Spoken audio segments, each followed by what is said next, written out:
some previous videos, I pointed out that one shortcut to practicing meditation is to piggyback on areas of your life where you already have achieved focus and concentration. I found it in photography, in computer programming, in writing, and recently in video editing. But it could be anything. It could be like playing chess, or like fishermen's tying flies, or doing crossword puzzles, and so on.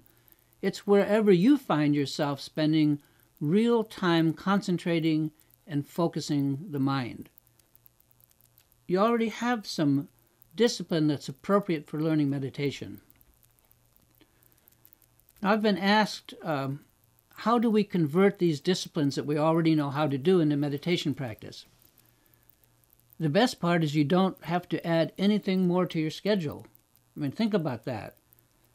I've spent years trying to fit meditation into my busy life and being an incredibly good delinquent about it. But the best part of this is that you don't have to add anything more to your schedule. You just have to approach what you're already concentrating with and on and do during the day a little differently. Aside from photography, as I mentioned, I also have done this mostly with computer programming. So let me use that as an example.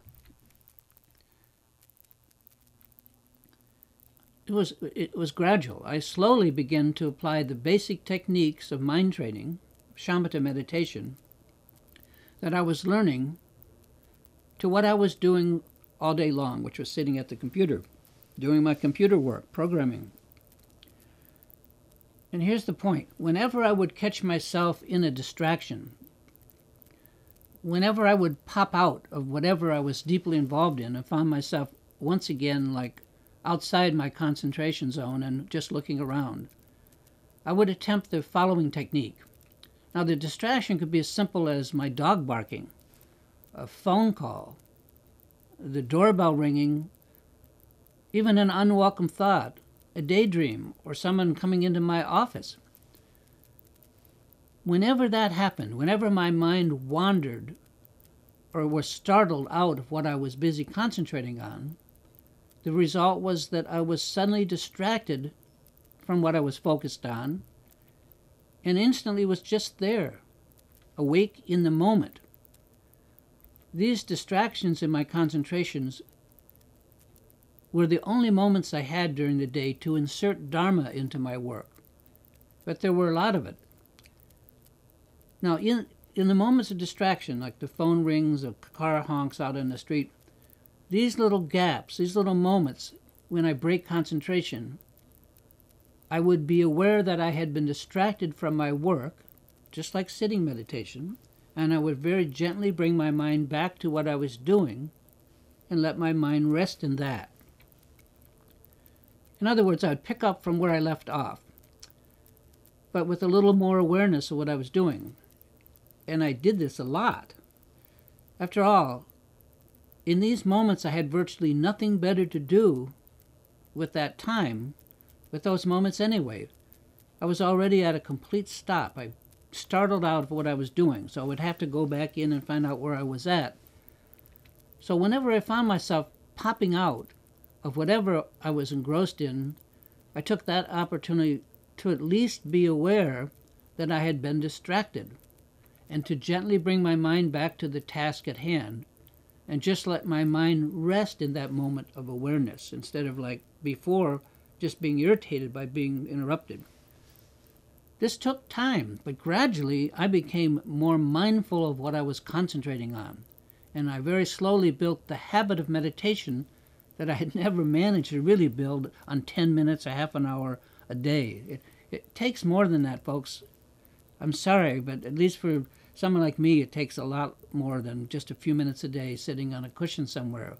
I wish it were otherwise. So, those moments of letting the mind rest after a distraction, they were short. Perhaps more like, in the beginning, nanoseconds. They weren't something more enduring, but overall, the total amount of actual practice time I was doing off the cushion from these daily distractions, they added up. And pretty soon I was logging more total time off the cushion, in off the cushion meditation than I had been able to practice at any other times in my day, including the time spent on the cushion. By then, my meditation time on the cushion, this is just me, and this is not meant to be discouraging, but I had sat so many years and gotten so little back that the meditation time that I spent on the cushion was almost like a joke. Every time I headed for the cushion, in the quiet area, it seemed like I would put on airs, robes of expectation, arrogance, Dharma practitioner, just simple embarrassment over all of the past failures, all of the hopes and the irritation. Anyway, my cushion work, my cushion meditation was getting a much needed supplement. This new process of post-meditation practice, doing it through my workday, was not something that I could measure in days or even months. It did take about 2 years of this kind of exploration before I really had it down to any useful degree. But it was really useful, and it actually works. And for me, this translated to that maybe for the first time in my many, many years of mind practice, I started to really like practice, something I had always devoutly wished I would do. If there is one thing I'm ashamed of, or that I was ashamed of, not anymore, and feared all those years, it was that I couldn't seem to find a lot of joy in rote meditation, in practicing meditation. I knew that this was not the way it should be for me to be irritated or to kind of approach avoidance, I've got to practice. But I was powerless to bring joy to something that I had not been able to find joy in. So it was a catch-22. Anyway, that's the general idea. If meditation does not come easily to you on the cushion, then take meditation techniques to where you live, to where you already can focus and concentrate, and try that. It takes almost no extra time to do this, and you are utilizing moments that are otherwise just ignored. Let me briefly go over the basic concept once again, just to lock it in our minds.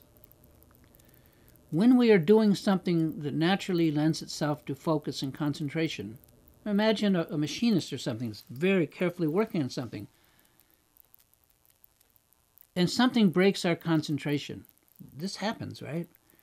As mentioned, it could be any interruption. The phone rings. You've got email, whatever. No matter what the cause, the result is that you popped out of your concentration groove and are just there looking around in that moment. Instead of being frustrated by the interruption, which is the way that I used to do it, take advantage of that moment. Be aware of your distraction, and with that awareness, bring your mind gently back to what you were doing and rest briefly in that awareness, in that moment. Use the moment, and then start again. Each time you break concentration, go through the same actions of being aware of being distracted, of gently bringing your mind back to what you are concentrating on and let it rest there, and do this all day, every day, when you can, if you feel like it. I found that it became a habit, which is what I'd been trying to build meditating on the cushion all those years. So if you can remember to do this, you're logging meditation practice in real time. And trust me, it adds up. And there's only one thing more to point out here, and that is how to make whatever post-meditation practice, in your workday, you have into a true Dharma practice.